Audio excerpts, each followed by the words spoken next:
நியாயத்திற்கு காத்திருந்தார், இதோ கொடுமை.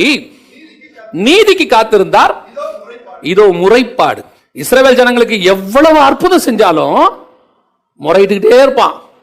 Not satisfaction. அவன் வாழ்க்கையில் என்ன இல்லை? திருப்தி என்கிற எண்ணம் இல்லை. இன்னைக்கு நம்ம எப்படி இருக்கிறோம்?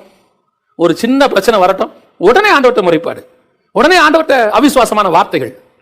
கர்த்தர் என்ன செய்கிறாரு? கர்த்தர் இருக்கிறாரா இல்லையானே தெரியலையே. கர்த்தருக்கு கண்ணு இருக்குதா இல்லையானே தெரியலையே. எல்லாத்தையும் பார்த்துக்கிட்டே இருக்கிறாரு. எனக்கு விரோதமா இப்படி பேசுறாங்க, கர்த்தருக்கு காது இருக்குதா இல்லையானே தெரியலையே. கர்த்தரை குருடாக்கி செவிடாக்கி கர்த்தரை நம்ம இல்லாத ஒரு ஆளாவே மாத்திட்டோம். ஆண்டவர் இருந்தா இப்படி நடக்காதுங்க. முறைப்பாடு. எப்ப கர்த்தர் உனக்கு கொடுத்ததுல உனக்கு திருப்தி வரலையோ, எப்ப நீ இன்னும் அதிகமா கர்த்தர்கிட்ட முறைப்பாடு பண்ணிட்டே இருக்கியோ, கர்த்தர் சொல்றாரு அது ஒரு கசப்பான கனி, சாப்பிட முடியாத கனி.